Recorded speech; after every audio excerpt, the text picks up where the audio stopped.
जिन विषय पे मैं बात करूँगा वो सारी चीज़ें मैंने बनाई हुई हैं, कुछ मास स्केल पे इम्प्लीमेंट हुई हैं और कुछ चीज़ें एक्सपेरिमेंटेशन या प्रोटोटाइप स्टेज पे हैं। तो इसमें से कुछ भी ऐसा नहीं होगा जो कि किताबें हैं, जो किताबी हैं, किताबों में लिखी हुई हैं या कोई रिसर्च पेपर में है। सब की सब चीज़ें हैं, आप बाद में मिलेंगे मेरे से ये। तो 3 चीज़ों पे बात करूँगा। तीनों की तीनों जो टेक्नोलॉजीज़ हैं वो भारत के लिए हैं। कभी कभी एक इंजीनियर को ऐसा मौका मिलता है देश के लिए कुछ करने का और सीधा कुछ करने का। पहली टेक्नोलॉजी है robotics.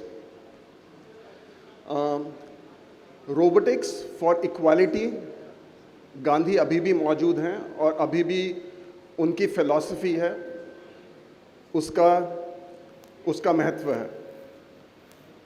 So robotics for equality and robotics for generating employment.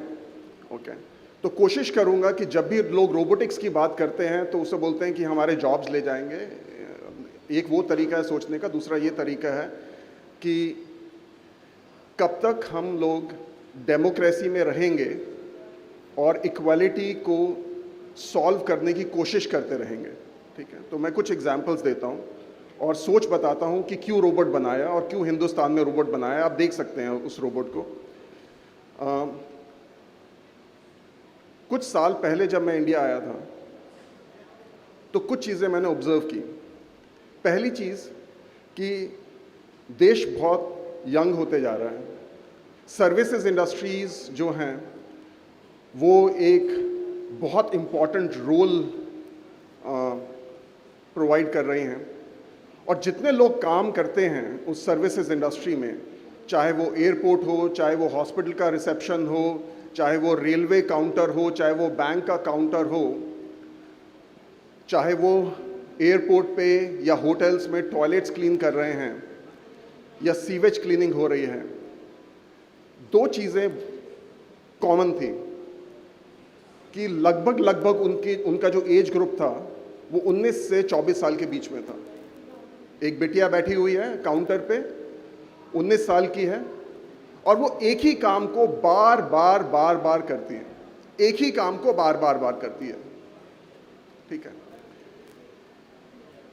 तो फिर दोबारा से सोचा तो मैंने कहा ये डेफिनेशन ऑफ एम्प्लॉयमेंट तो नहीं हो सकती हिंदुस्तान में।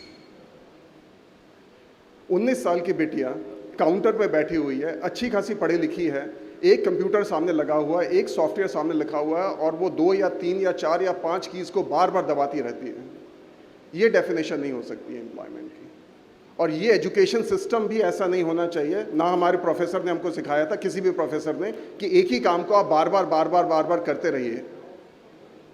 उससे सिर्फ 2 चीज़ें होंगी जब वो बिटिया 30 साल की होगी या 35 साल की होगी।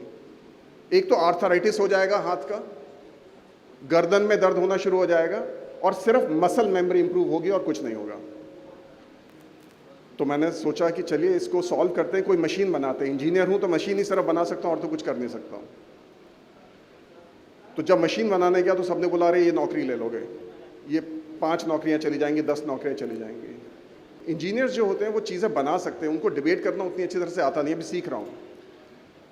तो वापस गया तो एक रोबोट बनाया और कुछ बच्चों के साथ में रोबोट बनाया जो कि पढ़ रहे थे, जो कि ग्रेजुएट नहीं हुए थे, जिसका फैब्रिकेशन ये गुड़गांव में एक शीतला माता का टेम्पल है, उसके सामने 4 या 5 गैराज हैं, मुश्किल से 12वीं पास है। उन्होंने उसका फैब्रिकेशन किया, पार्ट सारे सदर बाजार से लाए और वो टोटल कॉस्ट जो रोबोट की थी, R&D, फैब्रिकेशन, असेंबली, सब कुछ मिला करके लगभग 2.5 लाख रुपए की थी, सब कुछ मिला करके।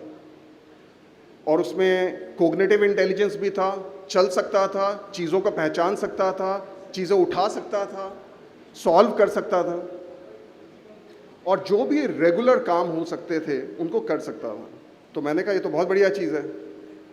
अगर इसी तरह के रोबोट्स की दुकानें बन जाएं, और मैं उन रोबोट्स की बात नहीं कर रहा हूं जो कि $1 मिलियन के बनते हैं, मैं उन रोबोट्स की बात कर रहा हूं कि जो मेरे देशवासी हैं या जो वो 19 साल के लोग हैं उनके काम को आसान कर दें ताकि वो वैल्यू एडेड जॉब्स में काम करें। कस्टमर सर्विस में है तो आप कस्टमर की सर्विस करिए, आप कीबोर्ड पे टाइप मत करिए, ज़्यादा कस्टमर पे तवज्जो दीजिए। आप आप रोबोट्स बनाइए, उसका फैब्रिकेशन करिए, गांव तक रोबोट्स लेके जाइए, रोबोट ट्रैक्टर ठीक करेगा, उसकी एक फैक्ट्री डलेगी, बरेली में रोबोट बने और दिल्ली में बिके, दिल्ली में उसकी मार्केटिंग हो, गुरदासपुर में जाकर के उसकी असेंबली हो। और अगर हमने इस तरह के स्किल को बढ़ावा दिया और इस तरह के रोबोट्स जो ऑलरेडी बन चुके हैं वो इंडिया में बने और इस कॉस्ट पे बने, तो चाइना भी हमसे खरीदेगा और अमेरिका तो बिल्कुल ही खरीदेगा। तो आइडिया जो है वो रोबोटिक्स से इक्वालिटी लाने का है। क्यों कोई हमारी टॉयलेट साफ करे, क्यों कोई हमारे गटर साफ करे? क्या वो सिर्फ सुपरवाइज नहीं कर सकते हैं? तो एक नई सोच है कि we have to seriously think about definition of employment, और उसमें मशीन्स का एक बहुत इंपॉर्टेंट रोल होगा। और अगर वो मशीन्स का रोल हम नहीं एक्सेप्ट करते हैं तो वैसे भी वो इंडस्ट्रीज ऑब्सोलीट हो जाएंगी, बिकॉज कोई और कर लेगा ये। तो ये मेरा पहला रोबोटिक्स पे है जो कि इक्वालिटी है, और दूसरा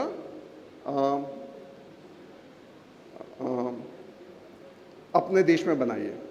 दैट्स द मेजर थीम, और बहुत आसान है बाय द वे बनाना, उसके लिए इंजीनियरिंग की डिग्री की ज़रूरत नहीं होती है। दूसरी चीज़ पे मैं बात करूँगा वो है ब्लॉकचेन। तो जब भी इलेक्शन होते हैं तो एक फेस्टिवल सा होना भी चाहिए। हम एक यंग डेमोक्रेसी हैं, हम एक बहुत बड़ी डेमोक्रेसी है, तो एक फेस्टिवल सा होता है, उसमें तमाम पैसा खर्च होता है। और हम लोग ब्लॉकचेन की बात करते हैं, लेकिन दो चीज़ें हम ब्लॉकचेन के बारे में नहीं सोचते हैं। पहली डायरेक्ट डेमोक्रेसी, दूसरी citizen rights.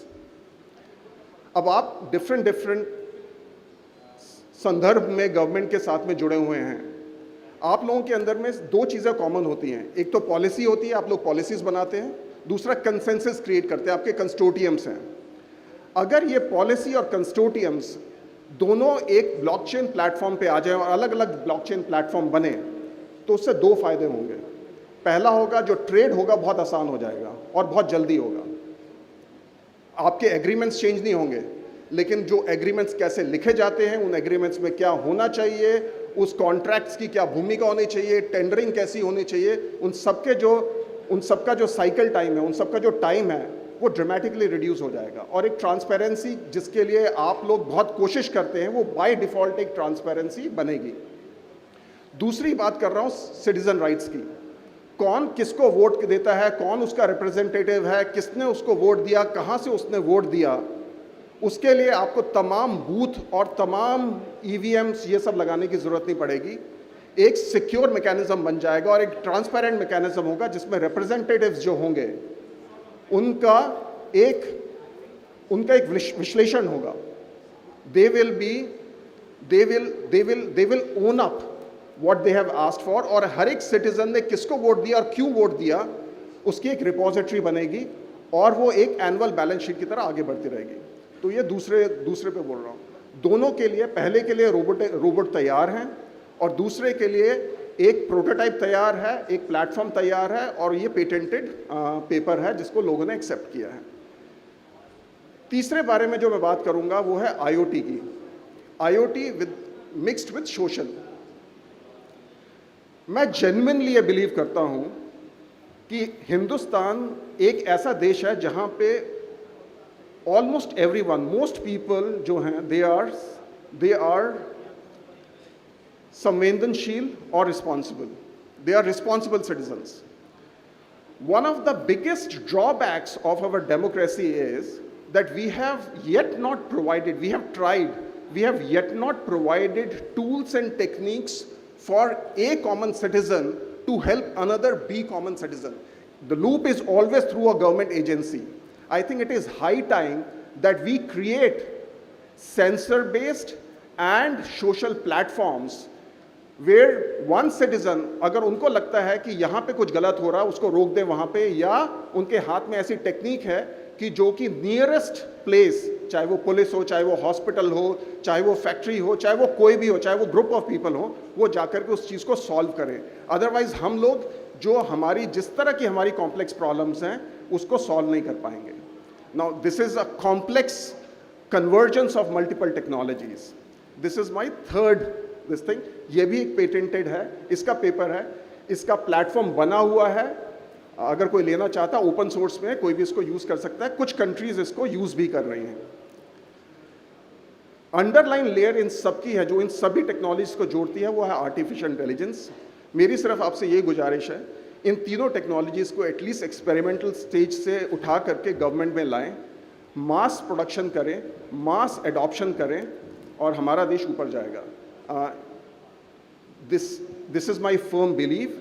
These are the products and papers which are available in public space, and I hope this will take our country a notch further and help the youth of this particular country. Thank you for listening to me. Thank you.